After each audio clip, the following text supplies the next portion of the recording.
Vai, cara, aí manda boa aí. Saber mais ou menos o que é justiça e quando que eu ou outra pessoa está sendo justo. Que é justiça. Como que você é justo?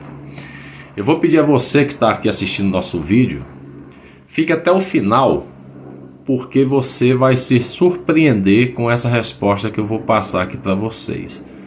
Pode até nem ser uma resposta propriamente dita, mas ela vai servir como parâmetro para você entender o que está acontecendo em termos de justiça no Brasil e no mundo. Vai ser interessante. Eu vou pedir que você se inscreva no canal e compartilhe esse vídeo. Eu tenho certeza que você vai compartilhar para as pessoas depois que você assistir a esse vídeo. E você, Arthur, que fez a pergunta, você vai compartilhar isso aí com a sua família, porque eu acho que vai ser interessante o que eu vou te falar aqui agora. Bom, vamos nos basear aqui sobre o que uma pessoa de nome Salomão, em que esse cara ele pediu conhecimento divino, pediu ao Criador de todas as coisas, ele pediu algo, ele pediu a sabedoria. Ele, eu quero ser sábio, eu quero entender as coisas, quero entender por que as formigas trabalham, eu quero entender a natureza, eu quero entender os homens, eu quero reinar de forma sábia. E então Salomão, ele falou no livro de Eclesiastes, no capítulo 3, versículo 16, ele fala o seguinte: vi ainda debaixo do sol que no lugar do juízo reinava a maldade, e no lugar da justiça, maldade ainda.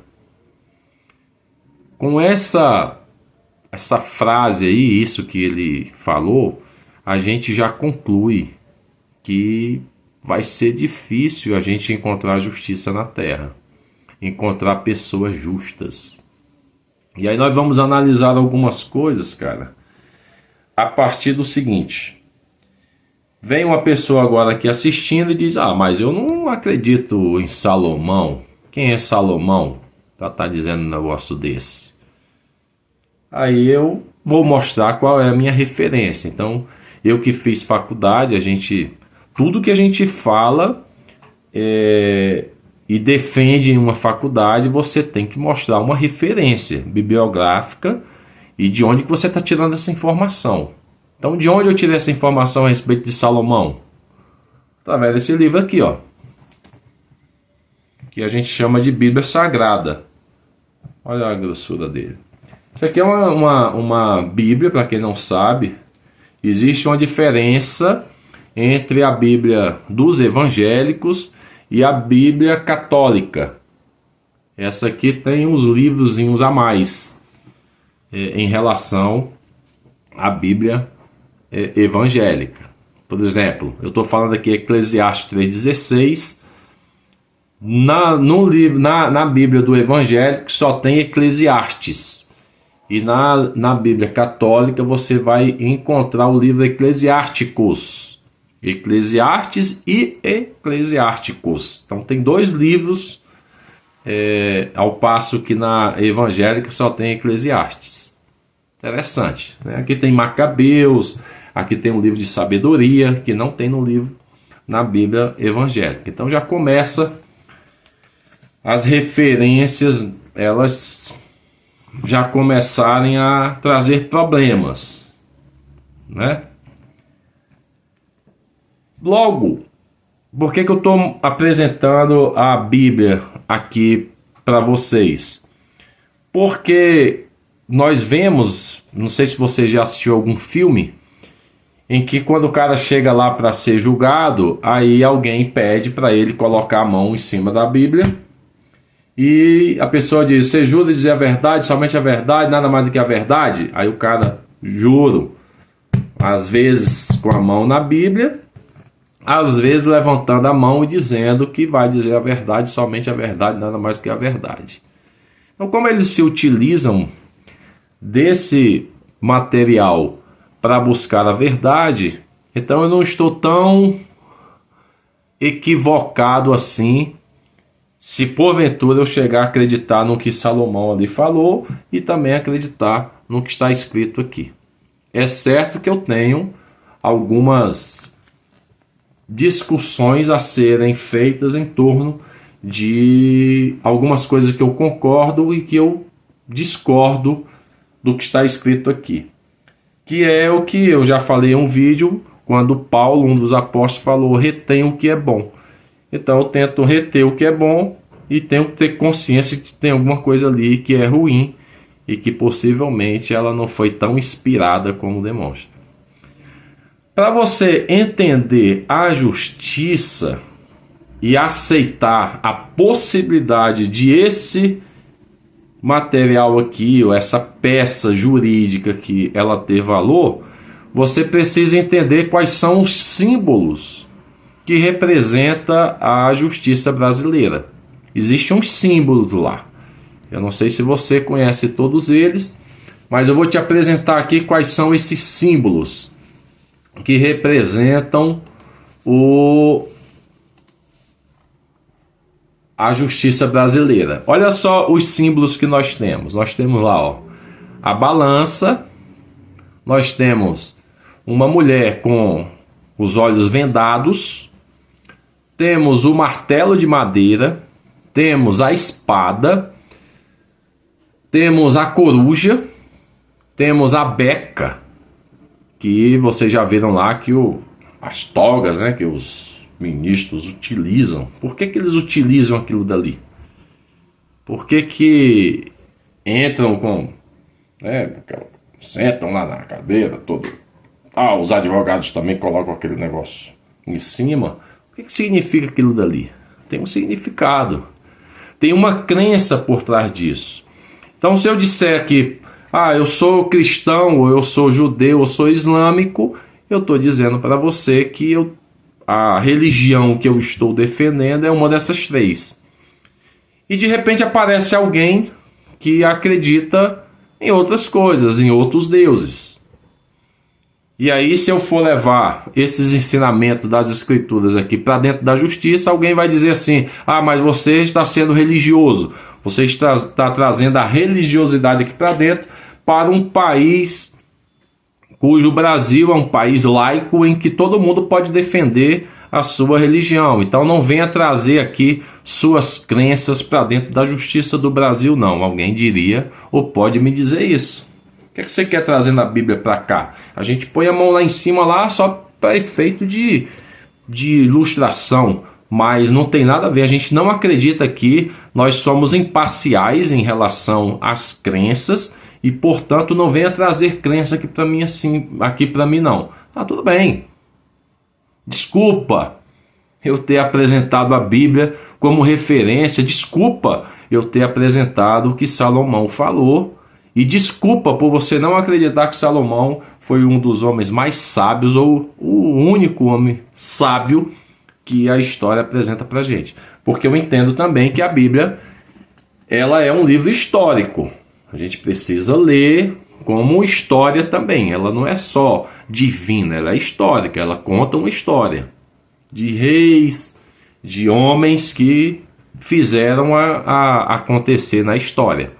Como Davi, como Abraão, como Noé, como Adão. Então existe uma história para isso. Só que tem gente que não acredita nisso, tranquilamente. Porém, já que eu não posso levar esse tipo de crença para dentro da justiça, o que seria justo?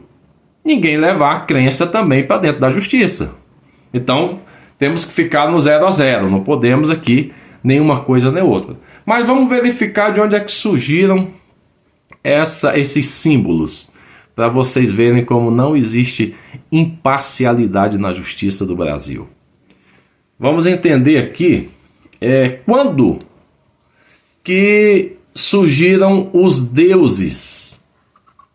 Então aqui surge um criador de todas as coisas, que criou o homem, que criou toda a natureza, segundo essa história.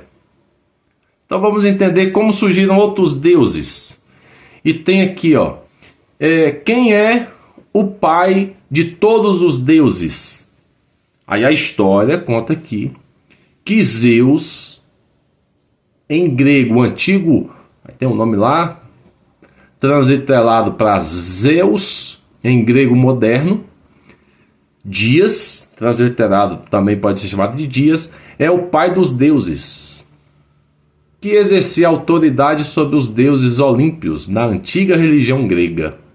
É o deus dos céus, raios, relâmpagos, que mantém a ordem e justiça na mitologia grega. Então esse cara, Zeus, né, ele é considerado como o primeiro camarada que se apresenta como Deus. E como é que ele apareceu? Como surgiram então esses deuses? Foi o seguinte: a religiosidade dos gregos possuía mitos que explicavam o surgimento dos deuses. Nos primórdios, o universo era o caos, uma massa cósmica desorganizada que reunia todos os elementos, e nele terra, céu, mar e fogo estavam misturados. Inexplicavelmente, do caos brotou Gaia, a terra, uma deusa que tinha a forma da terra. Olha só, isso aqui é uma crença, isso aqui é uma religião. Então essa religião aqui acredita que tudo se formou através desse Deus que antes era caos, aí brotou Gaia, a terra, uma deusa que tinha a forma da terra. Você acredita nisso? Você acredita que existiu essa Gaia, esse caos, e que tudo se formou através deles? Isso é uma religião?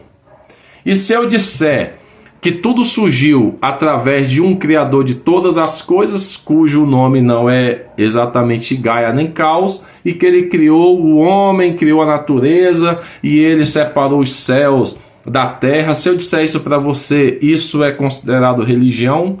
Isso é algo que pode ser descartado? Seria ignorância de minha parte aceitar essa história? Bom, se for, me dê o direito de dizer que a sua também é idiotice. Eu tenho que ter esse mesmo direito, e isso é o que a gente poderia considerar como justo.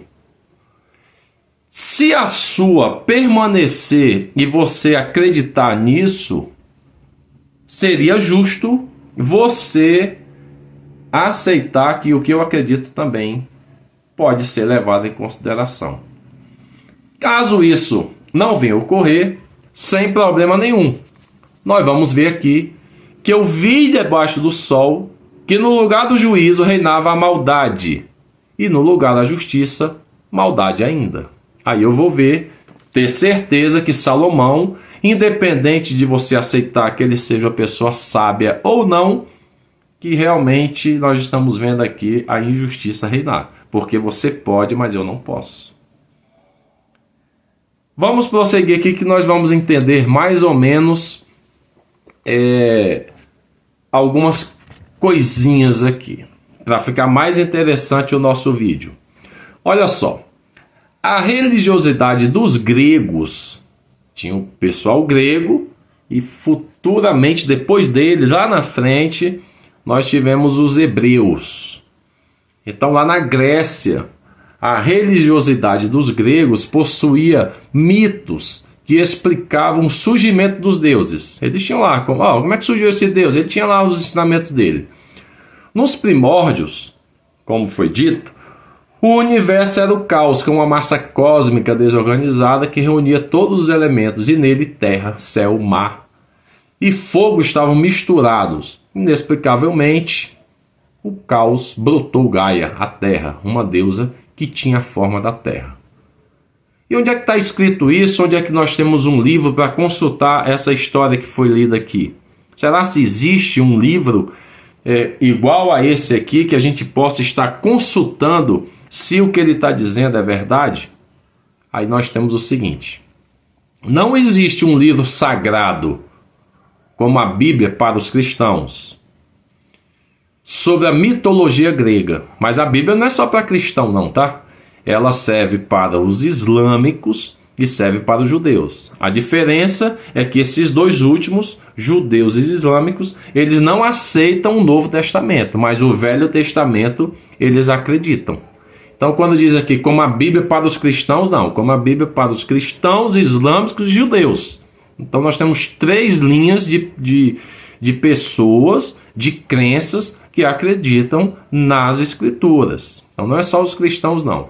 Então não existe um livro sagrado para esses caras, esses deuses. Sobre a mitologia grega, os principais relatos são de escritores como Hesíodo, autor de Teogonia, sobre os titãs, e Homero, dos livros Odisseia e Ilíada, descrevem acontecimentos envolvendo heróis e deuses gregos. Então não existe um livro que, assim, sagrado como é tido as escrituras aqui. Então veja a incoerência do negócio. Ao passo que nós temos um livro para consultar a história que fala a respeito de Salomão, nós temos o dos gregos que são só relatos, histórias e acha que a coisa foi daquele jeito. E aí nós vamos pegar a justiça brasileira e vamos verificar se ela segue o caminho do que está escrito ou se ela segue o caminho de mitologias que nós não temos aí uma definição, nenhum livro que comprove a existência daquilo dali. Mas tudo bem, sem problema, serve livro de história para você se basear em alguma coisa, serve, claro, sem problema nenhum. Então, por exemplo, eu tenho aqui escrito sobre Salomão, a história, a vida de Salomão, o dia que ele nasceu, como que ele viveu e tal. Eu tenho aqui escrito. E tem alguém lá que tem a história do caos e acredita naquilo dali, sem problema. Show de bola. Vamos entender por que a justiça brasileira ela utiliza de símbolos. Quais os símbolos que a justiça brasileira, tendo em vista de que a maioria dos habitantes aqui, dos brasileiros, são cristãos, mas essa maioria ela não convence a justiça brasileira de se utilizar das escrituras para basear os seus julgamentos. Ele usa mitologia grega quando, se você for olhar aqui no Brasil, quem é que acredita? Qual o índice de crença que nós temos nessas histórias, nesses relatos de deuses? Então a proporção não é a mesma. Mas a justiça brasileira se utiliza dessa linha de raciocínio para julgar as coisas. Olha que interessante. Então vamos ver aqui o seguinte, ó. Quais são os símbolos, né? Nós já falamos aqui a balança, a venda nos olhos, o martelo de madeira. Então vamos entender aqui cada um desses símbolos. Vamos ver aqui, ó. Vou procurar aqui o símbolo. O que significa o símbolo crucifixo que é colocado lá no STF? O que significa o crucifixo? O crucifixo, cara, significa que é o seguinte, mostrando que alguém foi julgado de forma imparcial, sem ampla defesa, e foi crucificado. Agora, olha só que nó. Se o Brasil é um país laico, o país é laico, ele pode ter várias crenças, segundo o que está escrito na nossa Constituição, acho que o capítulo 2, que nós podemos exercer qualquer tipo de religião. O que o STF está pretendendo fazer recentemente? Em breve, o Supremo Tribunal Federal decidirá se a exibição de aparatos religiosos, como crucifixo, em locais de ampla visibilidade de atendimento ao público, colide com a laicidade do Estado brasileiro. Então eles vão decidir se o crucifixo, cara, eles ele não está, tipo, sendo tendencioso a fazer com que as pessoas acreditem de que Jesus morreu crucificado. Não, isso aí você está colocando isso aí, tem gente que não acredita. Bom, mas se você olhar aqui dos 220 milhões de brasileiros, acredito que 200 milhões, cara, são cristãos. Então por que você vai tirar esse símbolo de lá se a maioria seria essa? Mas tudo bem, vamos entender que você vai tirar esse crucifixo de lá, afinal de contas, não pode, mesmo sendo um país laico, pô, você tem que tirar aquele crucifixo de lá. Tudo bem, vamos, nós estamos falando de justiça, então vamos tirar. Pode tirar, é justo tirar. Só que vamos ver se esses símbolos que vocês estão apresentando aqui, ele também não vai trazer características religiosas para dentro do STF. Porque todas as coisas do mundo evoluem. Antes era a carroça, depois veio o carro, depois veio o avião e depois veio o foguete. As coisas vão evoluindo, mas a justiça brasileira, ela se mantém parada no tempo, não evolui. E nós vamos saber por quê? Porque as referências desses símbolos são remetidos a esses deuses lá gregos, que não tem nada a ver com a nossa história aqui no Brasil, não tem nada a ver com a religião de que é defendida aqui pelo Brasil, e eles se utilizam de símbolos de coisas por já ultrapassadas. Não tem como a justiça hoje dizer que ela está vendada e que não enxerga as coisas. Quem trabalha com ouvido são os músicos. Deixa eu ver aqui, ó. Mesmo assim, ele quer ver o músico tocando um instrumento para ele poder afinar aquele instrumento lá. Ele precisa ver e precisa ouvir. Mas o juiz está dizendo que é imparcial e, portanto, não pode estar olhando para o réu e sim para os fatos e sim para as provas. Mas nada do que você olhar no olho daquela pessoa que está sendo julgada e você conseguir fazer com que a imparcialidade, a verdade, ela venha à tona e aquela pessoa seja então condenada ou essa pessoa ela seja absolvida.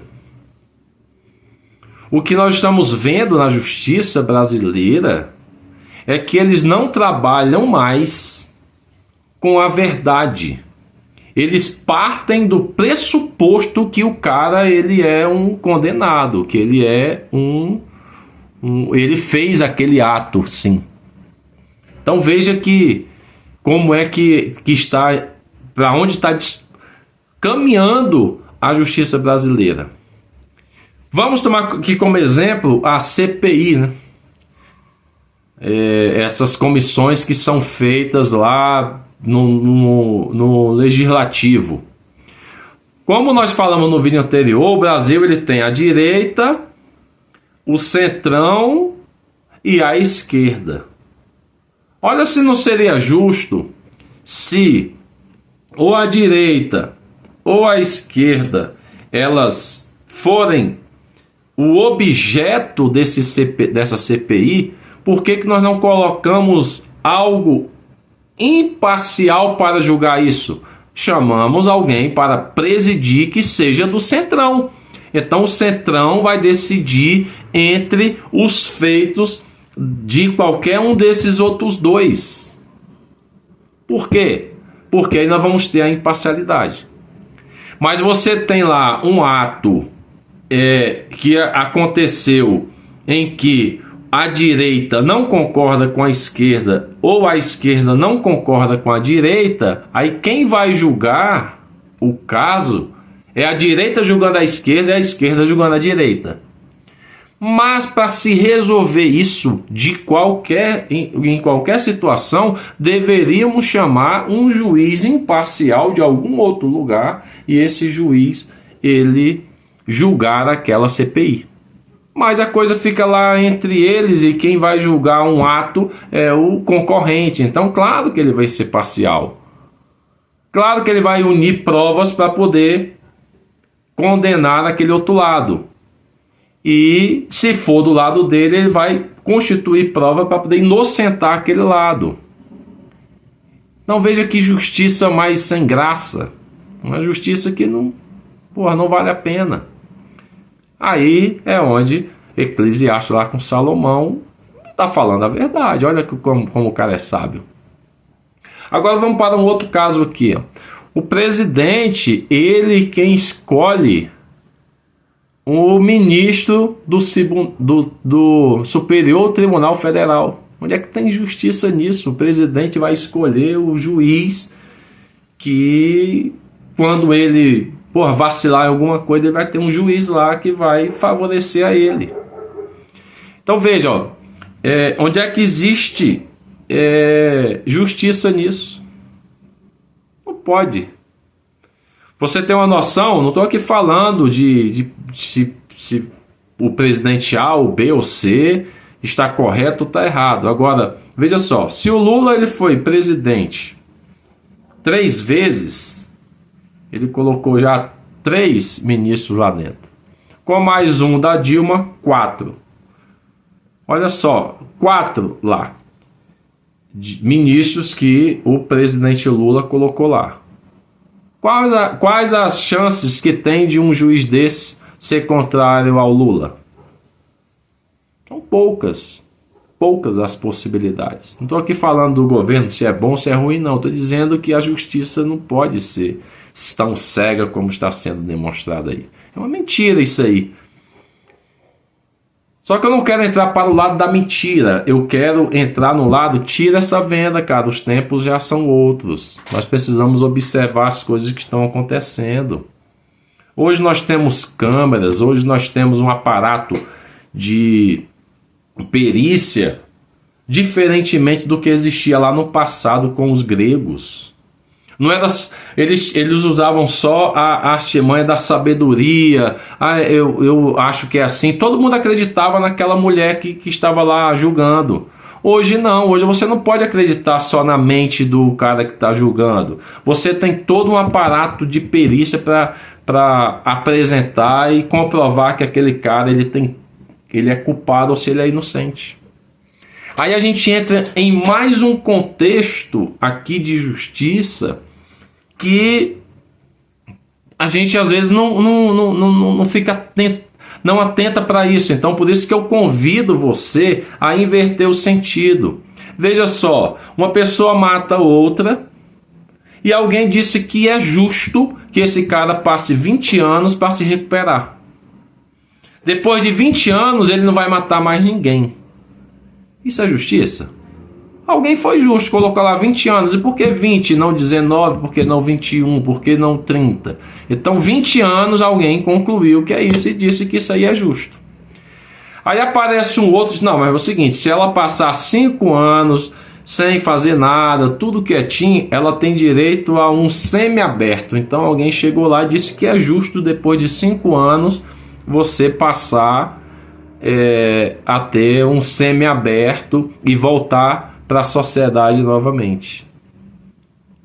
Pergunta para a família da pessoa que foi morta, que essa pessoa matou, se 5 anos ou 30 anos é justo. Então não existe justiça nisso, cara. Outra coisa que também não é justo é você dizer que o preso ele deveria ir trabalhar. O cara foi preso, tem que trabalhar.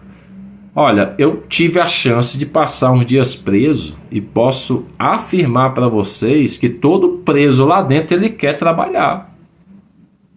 Ele quer meter a mão na massa.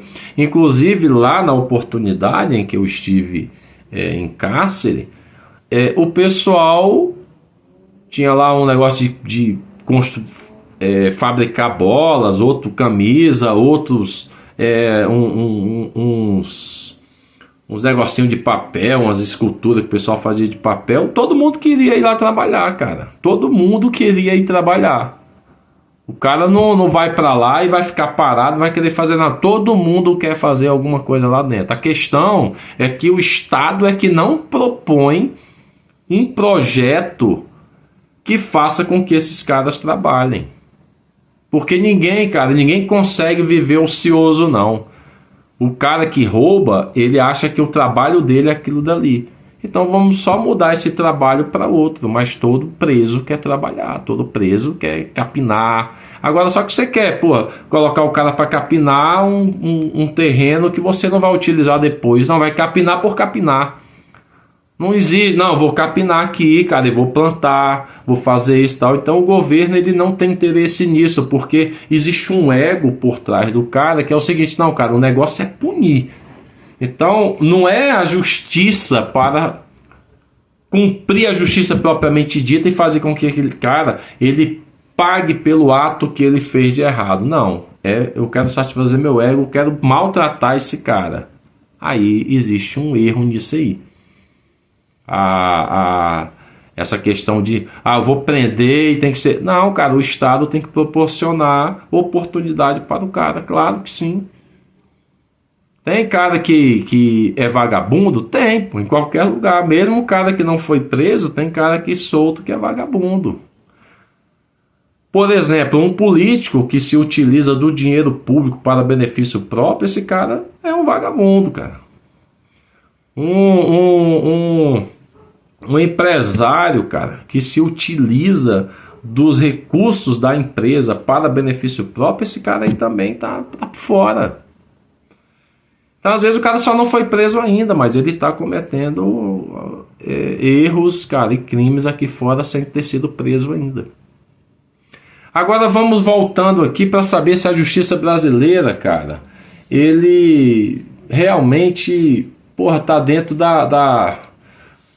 que símbolos são esses que eles utilizam? Então vamos ver aqui, qual é o símbolo da justiça, né? Aí tem aqui, segundo a mitologia, a figura de uma mulher que representa a justiça é a deusa Temis, filha de Urano, céu, e de Gaia, terra. Ela própria, a deusa da justiça, dotada de grande sapiência, além de esposa de Zeus, o Deus Supremo era sua conselheira. Olha só, quem é o símbolo da justiça no Brasil? Uma deusa. Essa aí, olha lá. Temis, filha de Urano, céu, e de Gaia, terra. A justiça brasileira acredita nisso. Então, cara, você vai tirar o crucifixo, tira essa ideia de que existe essa mulher aí também, porque isso é crença, isso é religião. Vamos ver aqui, o que significa... aqui, o que significa... Por exemplo, qual é o deus da justiça? Diké, divindade grega que representa a justiça, também conhecida como Dice, ou ainda Astreia, filha de Zeus, e Temis. Ela não usava vendas para julgar, de acordo com Ferraz Júnior. Ela nem usava venda, cara, porque tem que observar, cara, o que está acontecendo. Ela vai lá, põe uma venda para dizer que isso significa a justiça no Brasil. Cara, negócio de doido. Olha aqui, vamos colocar aqui, o que significa bater o martelo do juiz? No direito, o martelo representa o sinal de alerta, respeito e ordem para o silêncio. Silêncio. Então, cara, desliga o microfone de todo mundo, cara. Dá a ordem, olha, silêncio aí, pessoal, por favor. Negócio de doido, cara. Olha aqui, o que significa a espada? Aí o cara põe lá uma espada, outro símbolo representa o universo da advocacia. A espada é uma representação antiga de poder, força, desprezo e justiça. O cara utiliza uma espada, cara, para dizer, portanto, acreditávamos que quem por esse objeto é capaz de lutar contra a ignorância e a desigualdade, assim como também manter a ordem e a paz. Olha só o símbolo da justiça, cara, uma espada. Enfiar a goela lá dentro, o teu ego. O ego do advogado ou o ego do juiz. Isso é justiça, cara. Uma espada. Vamos ver aqui, o que significa o símbolo... Aqui, a balança, cara, a balança. O que significa aquela balança lá que aquela mulher cega lá fica lá segurando? Representa em objetos, fotografias, pinturas e até em logomarcas. A balança é atribuída ao significado de justiça, do comportamento correto segundo as leis e do equilíbrio. Ela representa a nivelação das partes envolvidas em um processo e expressa a equivalência e a equação entre o castigo e a culpa. Não, cara, nada disso. A balança não está lá igual, não. A balança deveria ter assim, ó, um falando a verdade, outro falando a mentira. Esse que está falando a mentira, cara, vai pagar por isso. E o cara que está falando a verdade, cara, ele tem que ser exaltado. Não pode estar em igualdade, não. É um símbolo que já está ultrapassado. Hoje a gente tem como, cara, através de provas, através de um trabalho sério das perícias, você chegar à conclusão de que esse cara aqui, ele é inocente, esse aqui é culpado. Eles não podem estar em igualdade. Tem que evoluir. Isso é justiça, por igualdade. Vamos ver aqui o que é que significa, cara.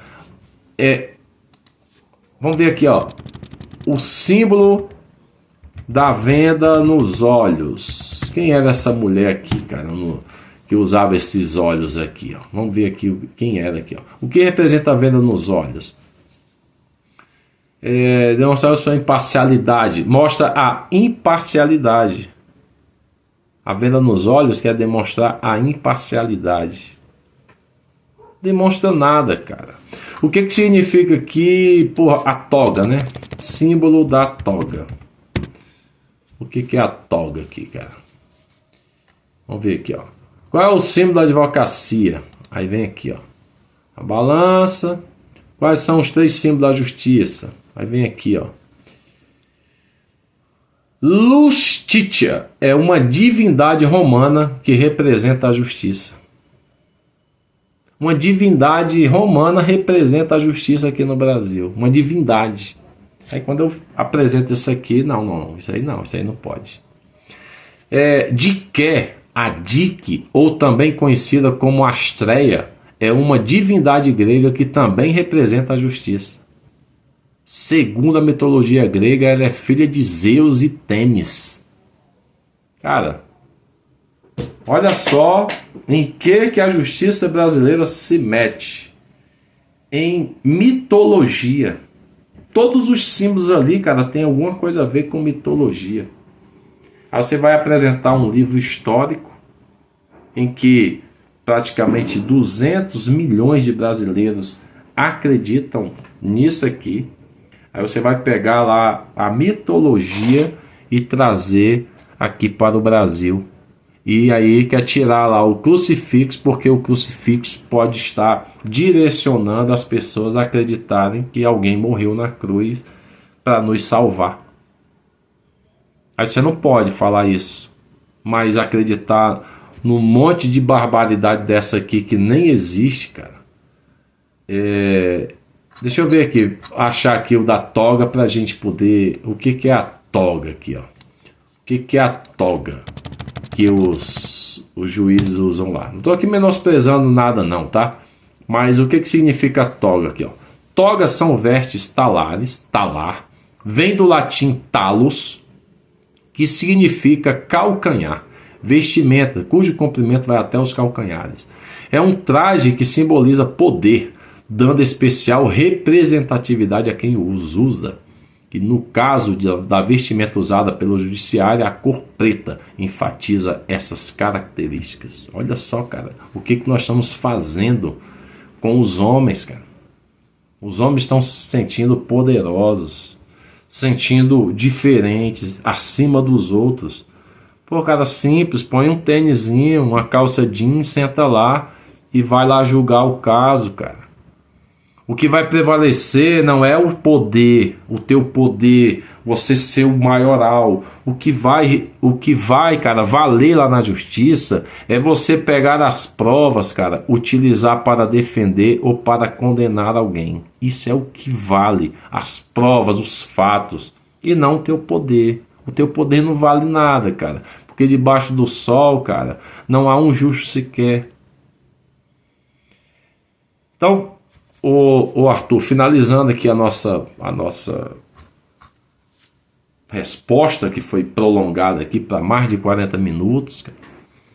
Não existe justiça debaixo do sol, infelizmente. Então, cara, você quer ser justo com alguém, usa somente a verdade. A verdade, cara, ela liberta. Somente a verdade liberta. Então não existe ninguém que consiga ser injusto ou justo perante a verdade. A verdade, cara, ela é o pilar de todas as coisas. Você chega lá para um juiz, cara, ele tá tão impregnado com ego, tão impregnado em achar que fazer justiça é condenar ou absorver. Não, cara, não existe isso, não existe ego para isso. Tá vendo? Eu fui lá e defendi e ele foi solto. Tá vendo lá? Eu fui lá e provei que ele é culpado. Não existe esse ego, cara. Existe você estar aqui sentado, analisar os fatos, trazer as provas. E aí você vai achar que a tua resposta ela vai ser justa ou injusta. Não, cara. Você tem que usar a verdade. A verdade é que é a nossa busca. Por isso que no vídeo anterior eu falei, tu tem que seguir um caminho que tenha a verdade e tenha a vida. Entre acreditar o que a justiça brasileira ela está se apegando aos deuses, cara, que não tem nenhum livro que os ampare, eles estão lá ainda impregnados nessa história de deuses antigos da Grécia, quando nós temos aqui, cara, a verdade tão próxima da gente, aqui dentro está a verdade. Tem algumas coisas aqui que são mentiras, mas aqui dentro você encontra a verdade.